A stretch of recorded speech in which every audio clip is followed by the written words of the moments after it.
बता रहे थे कि ममता सरकार ने एंटी रेप बिल पर पेश कर दिया है, उसे विधानसभा में पास करवा लिया है। लेकिन जिस बिल को वह कानून बनाने की बात कर रही हैं, उसमें और केंद्र सरकार के कानून में क्या अंतर है?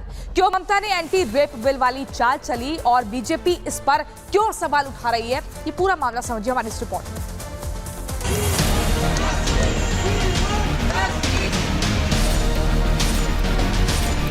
We want justice from CBI. ये लेजिस्लेशन पूरी तरीके से असंवैधानिक है। 10 दिन के अंदर आप किसको दोषी करार देंगे अगर कोई निर्दोष फंस जाए तो? कोलकाता के आरजी कर मेडिकल कॉलेज में 9 अगस्त की रात ट्रेनी महिला डॉक्टर की जिस दरिंदगी के साथ हत्या हुई, उसके बाद पूरे देश में उबाल है। मुख्य आरोपी संजय रॉय के साथ साथ अब पूर्व प्रिंसिपल संदीप घोष भी सलाखों के पीछे है। घटना के बाद जिस तरह की नाराजगी देखने को मिली, ममता बनर्जी के गले की फांस बन गया। लिहाजा ममता ने खुद को बचाने के लिए नया दांव चला और पश्चिम बंगाल विधानसभा में रेप के मामले में फांसी की सजा देने के लिए संशोधन के साथ नया बिल पास करवाया। पश्चिम बंगाल सरकार के इस विधेयक में रेप के मामले में 21 दिन में पूरी जांच करनी होगी। इस बिल को अपराजिता एक्ट 2024 का नाम दिया गया है, जिसमें अधिक से अधिक 36 दिन में जांच पूरी करनी होगी। इस कानून के जरिए बंगाल के हर जिले में अपराजिता टास्क फोर्स बनाई जाएगी, जिसे रेप और इससे जुड़े मामले की जांच 21 दिन में पूरी करनी होगी। टास्क फोर्स की अगुवाई एक एसपी रैंक के अधिकारी के पास होगी।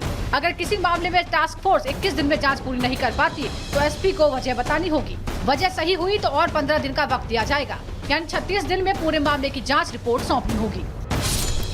कानून में रेप और पीड़िता की मौत से जुड़े अपराध के लिए भी सख्त प्रोविजन किए गए हैं। यानी रेप के बाद अगर पीड़ित की मौत होती है या फिर वो कोमा में जाती है तो दोषी को फांसी की सजा मिलेगी। गुनहगार को 10 दिन के भीतर फांसी की सजा सुनाई जाएगी। रेप के दोषियों को जिंदगी भर जेल में रहने की सजा मिलेगी। सजा के बाद उसे पैरोल भी नहीं मिल पाएगा। ममता सरकार जहां नए बिल को पास करवाकर अपनी पीठ थपथपा रही है, तो वहीं अभाया के माता पिता ने एंटी रेप लॉ विधेयक पर निराशा जताई। আজকে যে বিলটি আনা হয়েছে, মুখ্যমন্ত্রী বলছেন যে ভারত ন্যায় সংহিতা যেটা আছে সেটাকে বেশ কিছু পরিবর্তনের মধ্যে অন্যতম হচ্ছে সেই প্রত্যেকটি ক্ষেত্রে মৃত্যুদণ্ড তিনি চাইছেন, মানে এটা প্রস্তাব রেখেছেন। সেটা রাখতেই পারেন, সেটা তো আমি বললাম বিচার ব্যবস্থা ভালো করতে হবে, আগে নিরাপত্তা দিতে হবে, পরে তো আসবে ওটা যে ধর্ষণের তদন্ত করে যে ধর্ষক তাকে তো বের করতে হবে। আগে তো তাদের সুরক্ষা, কাজের জায়গায় সুরক্ষা আগে, তারপরে ওসব। আগে সুরক্ষা চাইছেন, মেয়েদের নিরাপত্তা, ছেলেদের, এমনকি শুধু মেয়ে বলে নয়, যারা কাজের জায়গায় সবার সুরক্ষিত যেন হয়, এটাই চাই। ममता बनर्जी ने नए बिल का दाव जो चला, उसे लेकर कानून के जानकार बताते हैं कि भारतीय न्याय संहिता में रेप के मामलों में फांसी और उम्र कैद की सजा का प्रावधान पहले से है। केंद्र सरकार पहले ही आईपीसी की जगह बीएनएस लागू कर चुकी है। भारतीय न्याय संहिता बीएनएस में रेप के लिए न्यूनतम 10 साल से उम्र कैद और जुर्माने का प्रावधान है, जिसे अपराजिता बिल में बदलकर न्यूनतम उम्र कैद या फांसी में बदल दिया गया है। रेप के बाद हत्या या पीड़िता के कोमा में चले जाने पर भारतीय न्याय संहिता में 20 साल से लेकर फांसी तक की सजा है, जबकि अपराजिता बिल में सीधे सजाए मौत का प्रावधान और जुर्माना है। गैंग रेप के अपराध के लिए भारतीय न्याय संहिता में सभी दोषियों के लिए 20 साल से आजीवन कारावास तक की सजा है। अपराजिता बिल में दोषियों के लिए सीधे उम्र कैद की सजा है। पीड़ित अगर नाबालिग है तो भारतीय न्याय संहिता के तहत उम्र कैद या फांसी की सजा है, जबकि अपराजिता बिल में दोषियों के लिए फांसी की सजा का प्रावधान है। ममता सरकार के इस नए कानून का विधानसभा में बीजेपी ने समर्थन किया, लेकिन इसे ममता की ड्रामेबाजी भी बताई। तो वहीं जेएमएम ने आनंद फानन में बिल पारित करने को गलत ठहराया। बनर्जी ड्रामाबाजी कर रहे हैं और गैलरी शो कर रहे हैं, इसलिए ये जो लेजिस्लेशन उन्होंने लाए हैं, ये लेजिस्लेशन पूरी तरीके से असंवैधानिक है। कि अगर किसी चीज़ पे ऊपर स्टेट गवर्नमेंट और केंद्र सरकार दोनों लॉ लाते हैं, यानी लेजिस्लेशन आते हैं, बिल लाते हैं, तो केंद्र का आईन या लॉ प्रिवेल करेगा। वेस्ट बंगाल में कहा भी जा रहा है कि 10 दिन में सजा मिले दोषी को, ये भी सही नहीं है। 10 दिन के अंदर आप किसको दोषी करार देंगे अगर कोई निर्दोष फंस जाए तो? ये भी सही नहीं है। लेकिन कानून को सख्त होना चाहिए। अपराधियों का मनोबल क्यों बढ़ रहा है, इस पर ध्यान देना चाहिए। बीजेपी का आरोप है कि ममता जो बिल लेकर आई है वो दिखावा है, छलावा है और जनता को गुमराह करने के साथ साथ अपनी साख बचाने की कोशिश है। लेकिन जनता सब जानती है, वो समझती है कि कौन सही कौन गलत है। Bureau report, Republic Bharat.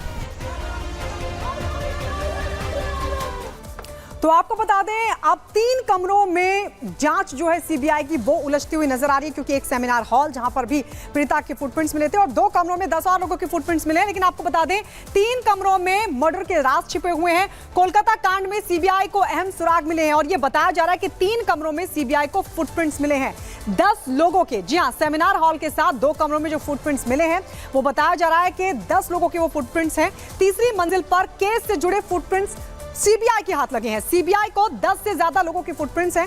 अब वो किन के फुटप्रिंट्स हैं ये देखना होगा, ये सीबीआई जांच करेगी। लेकिन कुल मिलाकर के जिन 3 कमरों का जिक्र हो रहा है, एक सेमिनार हॉल का जिक्र हो रहा है, दूसरा 3 कमरों का जिक्र हो रहा है, वहां से जो फुटप्रिंट्स मिले हैं, वहां से जो तमाम सुराग मिले हैं, अब सीबीआई की पूरी जो जांच है वो इन 3 कमरों के इर्द गिर्द ही घूमती नजर आ रही है।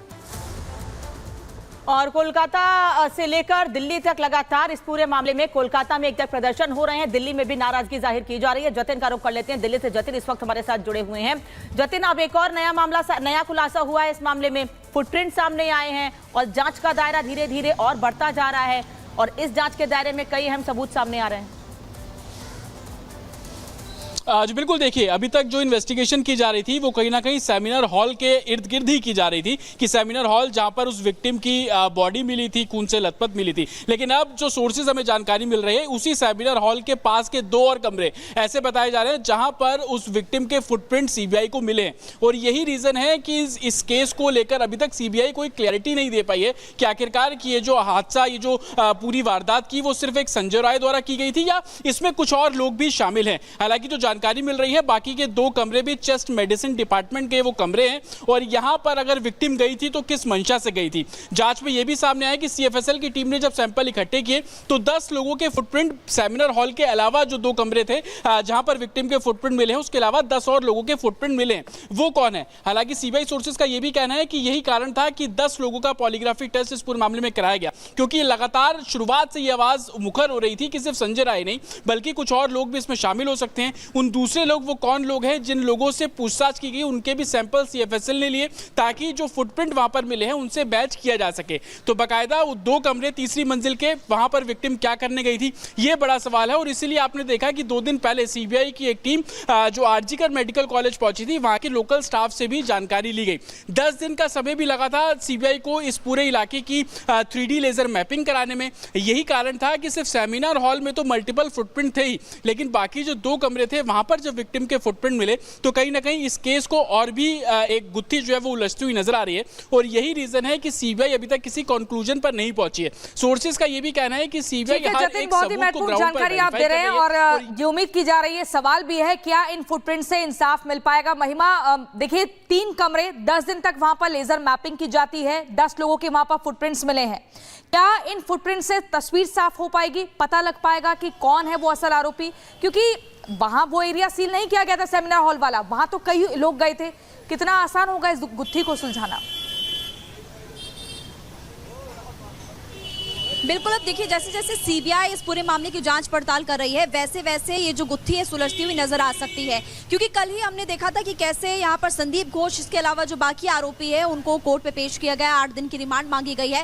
अब एक एक करके उनसे सवाल पूछे जाएंगे।